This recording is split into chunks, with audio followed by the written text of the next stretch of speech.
হাদিসের মধ্যে আছে, নবীজি সাল্লাল্লাহু আলাইহি সাল্লাম বলেন, জিবরাইল আমার কাছে যতবার আসছে ততবারই যাওয়ার সময় জিবরাইল আমাকে বলে গেছে, ইয়া রাসূলুল্লাহ, মিসওয়াক করতে ভুলবেন না। কসম, শুধু কোরআন নাজিল করছে জিবরাইল, কিতাবে আছে 24,000 বার কোরআনের আয়াত নিয়ে আসছে। তাহলে মিসওয়াকের কথা শুধু এই ক্ষেত্রে হিসাব করলে কয়বার কইছে? তাইলে মিসওয়াক কেন করবে? আম্মা জান আয়েশা রাদিয়াল্লাহু তাআলা আনহা, নবীজির স্ত্রী, বুখারীর riwayat, বুখারী শরীফের হাদিস, নবীজির স্ত্রী বলেন, আল্লাহর নবী সাল্লাল্লাহু আলাইহি সাল্লাম ইন্তেকালের পূর্বে সোমবার দিন যখন ইন্তেকাল করে নবী রবিউল আউয়াল মাসে, আল্লাহর কসম, নবীর শেষ আমল ছিল এই পৃথিবী থেকে বিদায় নেওয়ার সময় সর্বশেষ যেই আমলটি করে নবী পৃথিবী থেকে বিদায় নিছেন সেটা হলো মিসওয়াক। মিসওয়াক করতে করতে ইন্তেকাল, শেষ আমল ছিল মিসওয়াক। আপনি কেন করলেন না? আপনি ব্রাশ ভুললেন না, টুথপেস্ট সবাই চিনে, ঘরের সদস্য যতজন, ব্রাশ সবার আছে, টুথপেস্ট সবার জন্য আছে, মিসওয়াক নাই কেন? আমি এই জন্য দুঃখে, মনের কষ্টে অনেক সময় বলি, যদি এই মিসওয়াক টেলিভিশনের অ্যাডভার্টাইজে সিনেমার নর্তকী যদি করে দেখাইতো, বা ক্রিকেট ফুটবলের খেলোয়াড় অথবা নায়ক যদি মিসওয়াক করে দেখাইতো, তো সবাই মিসওয়াক করত। আজ যখন শুনছে এটা রাসূলুল্লাহ সাল্লাল্লাহু আলাইহি ওয়াসাল্লাম করতেন, গুরুত্ব দিবেন, এই জন্য আমরা ছেড়ে দিলাম। যদি টেলিভিশনে দেখাইতো তো ঠিকই করত, নাইলে করেন না কেন? নাইলে ছেড়ে দিলেন কেন? দস্তরখান চিনেন না কেন বলেন? ডাইনিং টেবিল সবাই চিনেন, দস্তরখান চিনেন না কেন? চিনবেন না? অসংখ্য বাড়ি ঘরে আমার এই জীবনে দস্তরখান দিতে বললে একটা লুঙ্গি এনে দেয়, গামছা এনে দেয়। কারণ লুঙ্গি নি দস্তরখান, এটা লুঙ্গি না, এটা তো গামছা না মিয়া। আল্লাহ আমাদেরকে বুঝ দান করেন। এজন্য 3 নাম্বার হলো সব কাজ সুন্নাত মোতাবেক করা। 4 নাম্বার হলো প্রতিদিন ধারাবাহিক ভাবে অল্প করে হোক রাসূলুল্লাহ সাল্লাল্লাহু আলাইহি সাল্লামের একটি জীবনী পড়তে থাকা। নবীর একটা জীবনী, আমার নবী কেমন ছিল, আমার নবীর ছোট্টবেলাটা কেমন, যৌবন কাল কেমন, কিশোর কাল কেমন, 63 বছর হায়াত নবী আমার কেমনে কেমনে কাটাইছেন, এটা শোনা, এটা তো মজারও একটা ব্যাপার, মহব্বতেরও একটা কথা, বুঝছেন না আমার? এটা একটা জীবনী পড়ার চেষ্টা করা। আর 5 নাম্বার, প্রতিদিন নিজের মহব্বতে রাসূলুল্লাহ সাল্লাল্লাহু আলাইহি সাল্লামের ভালোবাসায় আল্লাহর নবীর উপরে দুরূদ শরীফ পাঠ কর। মনে রাখেন, এই যে আমরা আমার খুলনার হযরতের এই বই বিক্রি করি, হযরতের কাছ থেকে কোনো প্রফিট ছাড়া, এমনি শুধু হযরতের এখান থেকে নির্ধারণ করা দামে এখানে দুরূদ সালামের বই আছে, ছোট্ট একটা বই। এই বইটার মধ্যে সাহাবীরা যেই দুরূদ পড়তেন নবীজির উপরে, 40টা দুরূদ এখানে আছে, হাদিসের কিতাবে বর্ণিত। নবীজি তাহাজ্জুদ নামাজ রাত্রিবেলা কি করতেন সারা রাত, এখানে এই ছোট বই, এই বইটার মধ্যে আছে। আমি যেটা বলতে চাই আপনাদের, আপনারা শুধু একটা কথা বলেন যে নামাজ এটা একটা আমল নাকি অনুষ্ঠান? রোজা এটা একটা আমল না অনুষ্ঠান? হজ এটা একটা আমল নাকি অনুষ্ঠান? যাকাত এটা একটা আমল নাকি অনুষ্ঠান?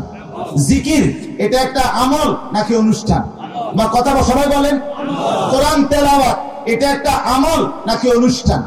আল্লাহর কসম, হুবহু অবিকল দুরূদ সালাম এটাও একটি আমল, এটা অনুষ্ঠান না।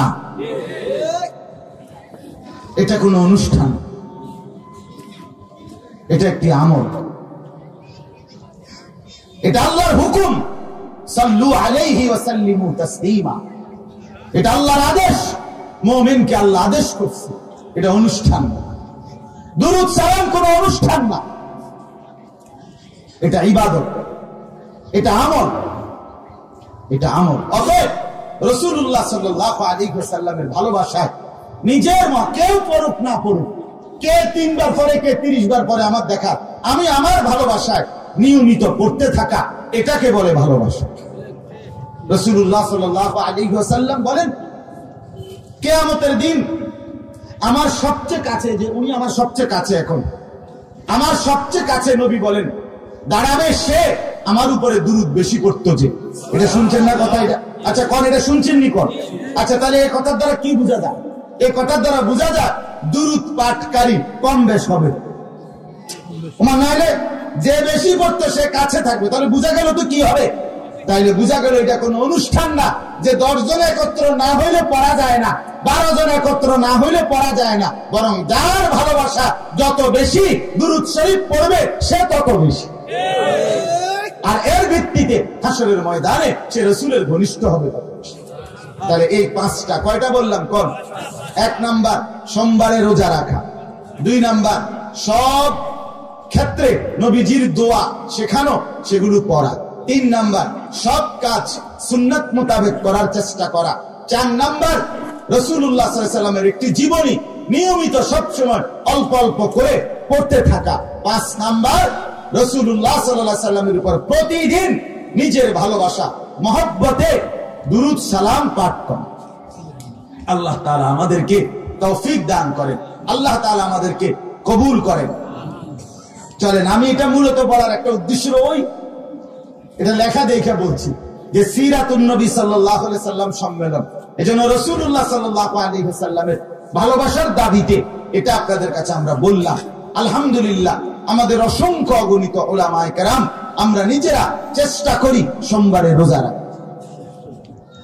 রাসূলুল্লাহ সাল্লাল্লাহু আলাইহি সাল্লামের জন্ম, রাসূলুল্লাহ সাল্লাল্লাহু আলাইহি সাল্লামের ইন্তেকাল, রাসূলুল্লাহ সাল্লাল্লাহু আলাইহি সাল্লামের হায়াত 63 বছর, এর কোন অংশকে আল্লাহর কসম কওমি মাদ্রাসার উলামায়ে কেরাম অস্বীকার করে না, বরং আমরা শুধু এতটুকু বলি পালন করতে হবে সেভাবে রাসূলুল্লাহ সাহাবায়ে কেরাম বলেছেন যেভাবে। এটাই এর দূরে আমাদের আল্লাহ তাআলা বুঝার তৌফিক দান করেন। চলেন, তো সাহাবায়ে কেরামের এই প্রশ্ন, আমাদেরও প্রশ্ন, আমরা বললাম, আল্লাহ তাআলা এর সমাধান এখানে বললেন।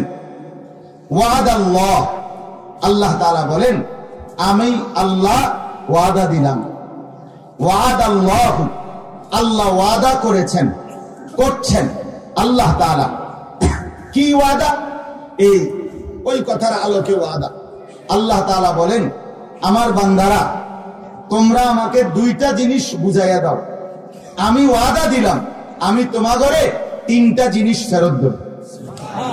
এখানে এক আয়াত, তুমি আমারে 2টা দাও, আমি তোমারে 3টা দেব। 1 নাম্বার, আমরা 2টা কি দিতে হবে? আল্লাহ বলেন 1 নাম্বার আল্লাযীনা আমানু মিনকুম, তোমরা সকলেই পরিপূর্ণ ঈমান আমারে বুঝায় দাও, পূর্ণ ঈমান বুঝায় দাও। 1 বিন্দু কুফর, 1 বিন্দু শিরিক থাকতে পারবে না ঈমানের মধ্যে। একদম বিশুদ্ধ ঈমান, পরিপূর্ণ ঈমান, খালেস ঈমান বুঝায় দাও। মনে রাখবেন, ঈমান বিশুদ্ধ, আমল বিশুদ্ধ। এই বিশুদ্ধটা বুঝার কেমন হইলে কয় বিশুদ্ধ, এটা একটা সহজ উপায় আছে, একটা সহজ বুদ্ধি। সহজ বুদ্ধি হইল কোরআনের একটা আয়াতে আছে, আল্লাহ তাআলা বলেন আমি প্রতিদিন গাভীর পেট থেকে দুধ বের করি। আছে, গাভীর পেট থেকে দুধ বের হয় কিনা? ওই কথাটা বলতে গিয়ে আল্লাহ কোরআনে বলছে নুসকিকুম মিম্মা ফি বুতুনিহি মিন বাইনি ফারসিন ওয়া দামিন লাবানান খালিসা।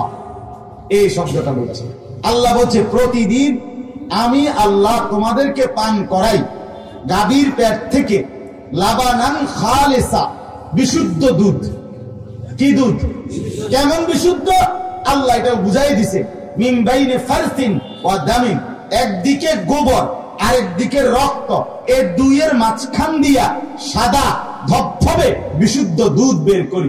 এবার দুধ বিশুদ্ধ হয় কখন? 1 ফোঁটা রক্ত মিশে না যখন। দুধ বিশুদ্ধ হয় কখন? 1 ফোঁটা গোবর মিশে না যখন। বুঝছেন না আপনার কথা? তাহলে বিশুদ্ধ হয় এমনি, এ দুধ বাইরে যাবে। যার মধ্যে এক জাররা কি নাই, রক্ত নাই, যার মধ্যে এক জাররা কি নাই, গোবর নাই। ঠিক এরকম বিশুদ্ধ ঈমান হইতে হবে। কুফর থাকতে পারবেন, শিরিক থাকতে পারবেন। বলে তো কুফর কি, শিরিক কি, আপনি আপনার স্থানে ওলামায়ে কেরাম থেকে জেনে নেবেন। এক ওয়াজে 1 ঘন্টায় পুরা ইসলাম, নবীর 23 বছরের ইসলাম পুরাটা বুঝাইয়া দেওয়া আমার দায়িত্ব না। কথা বলেন না কেন? আমার দায়িত্ব আপনার অনুভূতি জাগায় দেওয়া, আপনার বিবেক জাগায় দেওয়া। আপনার দায়িত্ব আপনি সেটাকে দিলের মধ্যে গ্রহণ করে নিজের জীবন গঠন করা। কথা বুঝছেন কিনা বলেন? অনেক মানুষের অভ্যাস আছে, হ্যাঁ, আপনার নতুন কোনো কিছু শুনলে হ্যাঁ আমার হুজুর দেরি করলো না, এর সাথে সাথে 10টা হুজুর দেখছে। আপনি কি গাছটা কাটলেন? আপনি কি এই কথা শুনেন নাই যে আপনার আখিরাতের প্রয়োজনে আপনার ইসলাম আপনি পূর্ণ বুঝে নেওয়া আপনার উপরে দায়িত্ব, এটা আপনি জানেন না? অতএব প্রত্যেকেই খামখেয়ালি করবেন না। 1 নাম্বার, আল্লাহ বলেন পূর্ণ ঈমান বুঝায়া দাও, কুফর মুক্ত ঈমান, শিরিক মুক্ত ঈমান। 2 নাম্বার, ওয়া আমিলুস সালিহাত। 2 নম্বরে আল্লাহ বলেন সবগুলো নেক আমল আমারে বুঝায় দাও। 50-50 হলে হবে না, অর্ধেক অর্ধেক হইলে হবে না, কিছু কিছু হইলে হবে না, অল্প স্বল্প হইলে হবে না। এইখান থেকে ওর পিছনে যিনি বসছেন ওনার থেকে নিয়ে একদম ওই পিছনে যিনি, ডান দিক থেকে যিনি, বাম দিকে, এই সবাই মিলে তোমরা প্রত্যেকে 100-100 সবগুলো নেক আমল বুঝায় দাও। বুঝেন নাই? ভাগ করলে হইতো না। হুজুর আপনারা হুজুর মানুষ, ইডি আপনারা লাগিয়া, আমরা সাধারণ মানুষ, ইতার আমরা এত টান টোয়াইলে হইতো না। না, এসব ফালতু কথা বললে হবে না। কথা বুঝছেন? এসব রঙের আলাপ, এটি সাহাদওয়ানের কথা, এ হাসরের মাঠের কথা না, এটি বনরুডির মত কথা। এসব কথা বললে হবে। সমস্ত নেক আমল, ওযু, গোসল, নামাজ, রোজা, হজ, যাকাত, জিকির, তেলাওয়াত, তাসবিহ, তাহলিল, হালাল হারাম, সমস্ত গুনাহ বর্জন, চুরি ডাকাতি, জিনা ব্যভিচার, মদ জুয়া, সুদ ঘুষ, বেপরদিগি, বেহায়াপনা, অস্থিরতা, সমস্ত নাফরমানি ছেড়ে সবগুলো আমল করে আল্লাহকে বুঝাই দিই। আল্লাহকে বলতে হবে, আল্লাহ নামাজ, রোজা, হজ, যাকাত, জিকির, ইবাদত, করণীয় যা নিষেধ করেছেন তা বর্জন সব আমি করলাম। আমার বাপ, আপনি যদি বলেন এত কিছু যদি হুজুর আমগরে বলেন, আমরা কি পারবো?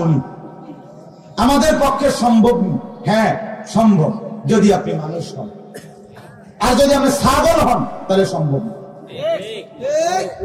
আপনি যদি গরু হন তাহলে সম্ভব। আপনি যদি জন্তু জানোয়ার হন তাহলে সম্ভব। আপনি ক্লিয়ার করেন আপনি মানুষ কি? কথা বলেন না কেন? যদি বলেন আমি মানুষ, তাহলে আল্লাহ বলেন আমি সমস্ত ইবাদত মানুষের জন্য দিচ্ছি। কথা বুঝছেন না? আপনি পারবেন, আপনি পারবেন বলেই আল্লাহ আপনাকে মানুষ বানাচ্ছে, নাইলে আপনার ছাগল বানান।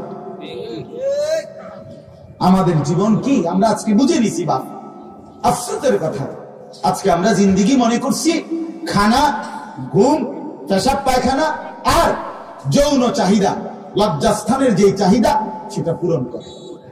এই 4টার নাম জিন্দিগি। কিছুক্ষণ খাবে, কিছুক্ষণ ঘুমাবে, পেশাব পায়খানা ধরলে যাবে, আর লজ্জাস্থানের চাহিদা, যৌন চাহিদা পূরণ করবে। এই 4টার নাম জিন্দিগি। আজকের লক্ষ লক্ষ যুবক এটাই মনে করছে জীবন, যার কারণে সে এর নাম মনে করছে জীবন। কিন্তু আমি বলি বন্ধু, আমি বলি বাপ, আমি বলি ছেলেরা, যদি খানা, ঘুম আর পেশাব পায়খানা আর যৌন চাহিদা পূরণ এর নাম যদি হয় জিন্দিগি, তো তোমার সাথে আর আমার সাথে রাস্তার ওই কুকুর বিড়ালের তফাৎ কি? জানোয়ারের সাথে তফাৎ, হাইওয়ানের সাথে তফাৎ কি বন্ধু? বলে পার্থক্য কোথায়? কোথায় পার্থক্য আমাদের? আফসোসের ব্যাপার, আজ আমরা মুসলমান 23 বছরের রাসূলুল্লাহ সাল্লাল্লাহু আলাইহি ওয়াসাল্লামের মেহনতের দিন আমাদের কাছে একেবারেই অপছন্দ, একেবারেই অপছন্দ। হাদিসের মধ্যে আছে রাসূলুল্লাহ সাল্লাল্লাহু আলাইহি ওয়াসাল্লাম কিয়ামতের দিন নবীজির সামনেও উম্মতের আমলনামা পেশ করা হবে, দেখানো হবে।